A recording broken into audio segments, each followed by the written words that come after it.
Hey everybody, it's Gary Garrick once again from GeForce Quality Solutions, and I thought I'd discuss with everybody today a little bit about knowing your worth as a consultant.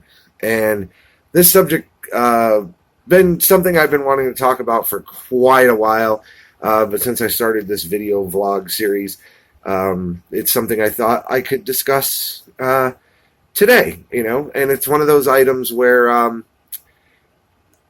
it's a discussion as a consultant or a contractor. You ask yourself day to day, what am I really worth?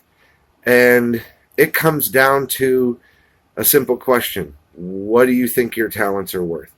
Based on your experience, what are you as an individual wanting to charge somebody for your services? And I'll give you a perfect example of this. I was contacted by a firm today that wanted to recruit me for a quality manager position at one of the billion-dollar pharmaceutical companies. It was a position where I would be a quality manager, senior level, but as a consultant. And it was located about 75 miles from my home, give or take. And, they said, you got to give us a rate that's all-inclusive. You have to let us know if you're comfortable with the commute. How would you work everything out, etc. So I'm on the phone with the gentleman. I said, well, give me a second. I'll tell you in a minute. So I already know my worth in my head based on a job description that I have read, my experience, and what I bring to the table. So I said, well, let me take a look real quick. So I went over to Google Maps, Google mapped the location, and then I did a hotel comparison. And these are things I always do. And people are like, oh, 75 miles, that's commutable. It's not always commutable. Because one of my last positions was 60 miles from my home, but it was on the notorious I-80 corridor in northern New Jersey. And when somebody asks, well, what's your normal commute time to work, from where you live in the Poconos to, say, northern New Jersey, we'll go with Parsippany as an example. What's the normal commute time? Well, it depends on the I-80 traffic gods. That is always my answer. If the I-80 traffic gods are shining upon me that day, I could get there in an hour. Literally, an hour. If the I-80 traffic gods are not shining on me that day, it could be 3 to 4. And you're like, out of a 60-mile thing? Well, I'll get into more of that in a bit, but I want to sort of stay on course.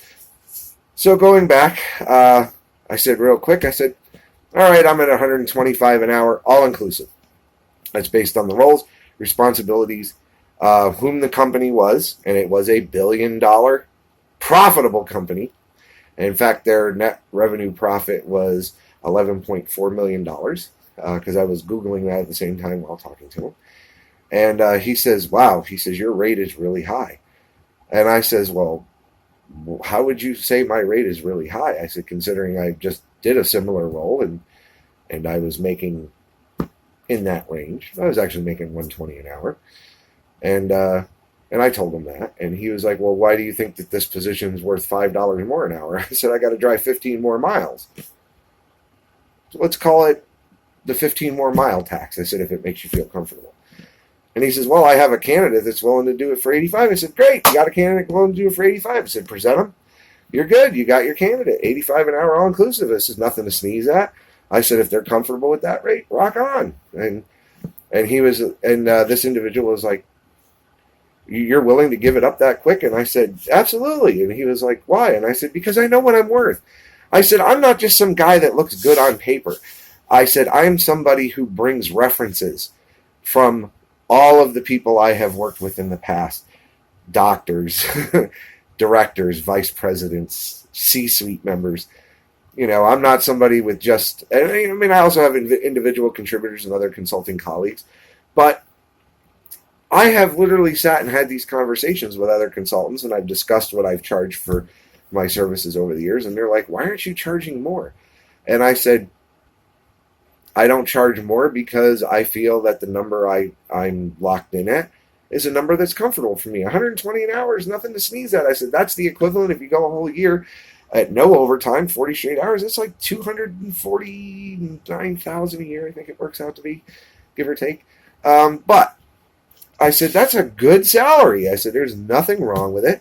I said, it comes with health benefits, I said, and in certain cases, they don't come with health benefits, so I've charged a little more in those instances, because then I got to go buy it on the exchange, or if the exchange is closed at that time, I have to take what they call the higher risk catastrophe temporary plans.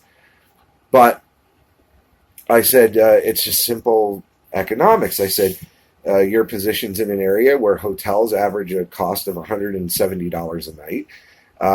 I may not want to drive 75 miles each way every day. I may want to stay in a hotel during the week. I don't know. I haven't made the commute to the area. I don't know what that particular area is like. But I said, I'm telling you right now, by looking at the live Google Maps, I said the whole route, except from the Pocono Mountains where I live down to the I-78 connector, just a little west of Easton, Pennsylvania, it's all red. Everything else was green. I said, this is all red. And I said, and this was at 1:30 in the afternoon. And I said, what is this going to look like at 7 o'clock in the morning? What's it going to look like at 8 o'clock in the morning? And I said, and then coming back to my I-80 traffic god piece, there's a lot of individuals that live in Pennsylvania and commute into New Jersey and New York for work. And a lot of my I-80 commitments, as I call them, my projects, are delayed by accidents, by really horrible drivers. And most of those drivers, actually every single one of those drivers over the last 4 months had a New Jersey license plate on their car.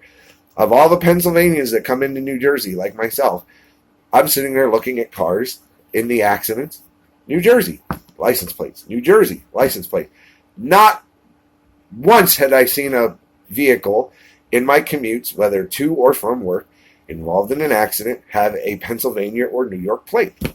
And I said, if all these Jersey people are wrecking all the time, that tells me I've got to be very wary of New Jersey drivers. And I'm not saying all New Jersey drivers are bad, because there's some that are really good, but it seems for the most part, the I-80 traffic gods did not shine upon me. And now I'd be switching my commute from the I-80 to the I-78 and I-287 traffic gods, coupled with I-95. And I already know the I-95 traffic gods are not very good. But I said, look, here's my thing. And I said this to the gentleman, and I said, I have worked on countless remediation projects. I have worked on countless consent decrees. I have worked on warning letter projects. I have worked on startup projects. I've worked on R&D to GMP conversion projects. I have worked on GMP and PAI readiness projects. I said, you're not going to find a consultant that is going to work for less than that kind of money on a commute, short term. This was only going to be 6 to 7 months, and that to me is short term. And I said, and then they've got to fork out their hotel bills. I got to put the wear and tear on my car. And you're asking me to bring all of my wealth and knowledge for $85 an hour because the other guy bid $85? I said, fine. I said, you want to submit him? Great. And I said, if he works out, even better for the client. And I said, but here's my biggest thing, sir. And I said, your client is $1 billion pharma company. They have pockets deep enough. And I said, and they want somebody to come in, and based on what I'm seeing, looks like they're going through a remediation project. Remediation projects are taxing emotionally, physically. You don't keep normal hours. It's not a 40-hour-a-week job. It requires a lot of coordination, a lot of time management. It requires a lot of great rapport with personnel, because now you have a consultant coming in, filling the role that would normally be handled by a full-time employee. And other full-time employees are going to have to get accustomed to reporting to this individual. I said, so I have to come in, build a relationship, get these people to trust me. And I said, and make sure that they work to my ethical standards. And I said, because I'm not going to come in to $1 billion pharma and skate them through the remediation project because I don't like being part of dog and pony shows. I said, if this is a dog and pony show, you need to find out from your client what the true purpose of this individual is, because this is how I'm reading it. And what I'm reading it is they want to do a turnaround. And when it comes to a turnaround, turnarounds take time. Turnarounds take money. I don't work for free. I'm not a charity. Last time I checked, I don't get to do anything tax-free. I said, but if you have a candidate that's willing to do it for $85, submit them. Thank you. Have a nice day. No hard feelings. And we can end the conversation. He's like, well, wait a minute. I'm not saying I want to end the conversation. And I says, well, if my $125 an hour quote to you is that much of a concern that it derailed our conversation from what the job was to talking about this individual who bid it in at 85, I says, then it seems to be a bigger concern. And I said, if your client has set a number, then you need to tell me that number. And I can tell you yes or no if I'm willing to work with it. And I says, but I can tell you right now that my number, what I'm expecting to get, is $125 an hour all inclusive. I said, now, if you didn't go out and bid this project correctly, and this is talking about something from my other video, my very first video I ever did, or maybe it was my second video, sorry. If you didn't go out and correctly speak with this organization, get a true scope, and understand, and you bid this as a flat rate based on X amount of hours at a rate, and we'll say you bid it out at $200 an hour. Well, that's not my problem. And I says, but here's my thing. Even at $200 an hour, at 120, you're still making $80 an hour profit. So if I'm there 6 months, 80 an hour works out to $165,000 a year, give or take. And I said, you're still making $82,500 for my 6 months worth of work. You know, I said, that's a nice chunk of change. I says, but I'm not going to compromise on my rate. I says, you contacted me for my background. You asked me pointed questions. I gave you the answers to pointed questions. My services cost $125 an hour. I said, you want to submit me? Great. You want to go through it? Great. I said, if your client's going to get their panties in a twist over my rate, then tell them, go with Mr. $85 consultant, and they'll get $85 an hour worth of expertise. And we'll leave it at that. I've been in this for 6.5 years doing consulting work, and my days of the under 100 an hour rates are over. But at the same time, you're wondering, geez, Gary, you sound like kind of an ass, you know, being direct. I have never said that I was a very pleasant individual. I've always said the one thing I will give you is the truth, and I will give you the brutal truth. And the brutal truth is I am tired of being called by recruiters, headhunters, who think that they're doing me a favor because I'm not on a project right now. And they were like, well, wouldn't it be great to be back to work? I said, absolutely. I'm a work junkie. I love that stuff. I says, but I didn't sit and put $50,000, $60,000 aside for a rainy day fund. I says, to sit there and work at charity rates. I said, time will tell, you know. And they're like, okay, well, here's a better question, Gary. You blow through your $60,000 rainy day fund. What do you do then? Do you panic? No, I'm not going to panic. I said, because here's the thing. We are at the end of 2017. And once the holidays are over, things pick right back up. So my rainy day fund covers 1.5 years of expenses, monthly expenses, for my home. So I am not worried for that amount of time. Now, should 18 months go by and I haven't found a job, then you know something's wrong, or I haven't found a consulting gig. But the chances of that happening are minimal. In fact, the odds would be through the roof. Those are odds I'd like to take, because that would be one hell of a long shot if it paid off. But still the same. You need to understand what you're worth as an individual, and you need to understand what your experience is worth. And don't ever let a situation or a recruiter use the fact that they had somebody willing to bid at $45 an hour lower to deter you from your path.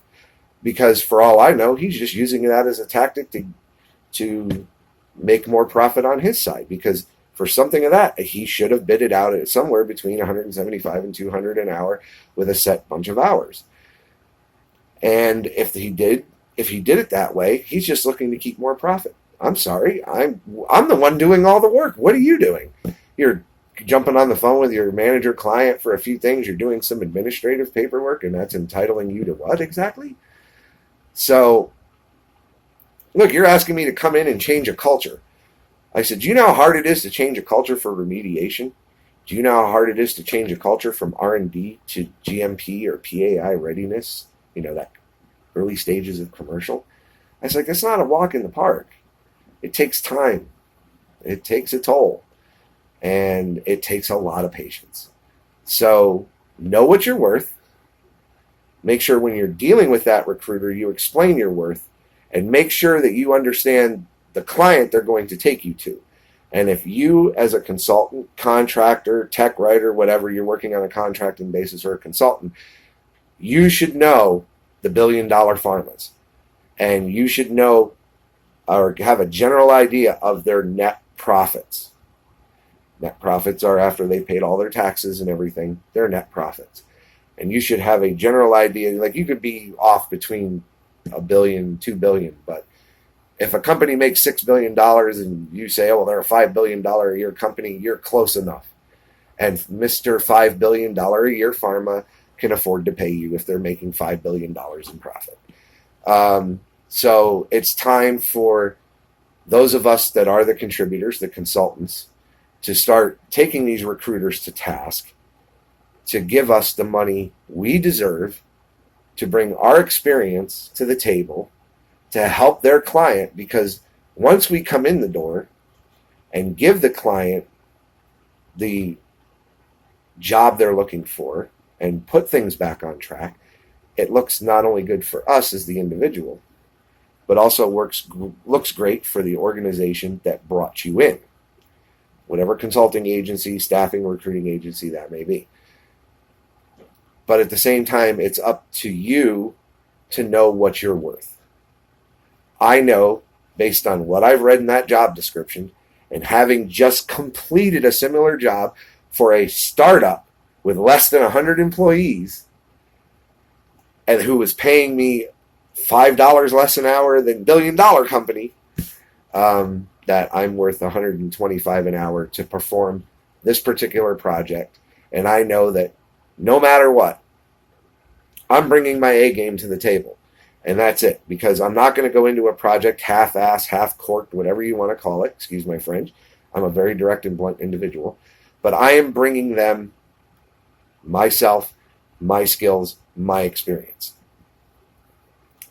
And not to sound narcissistic, I don't get great references from people like PhD holders, C-suite members, because I'm a charming individual.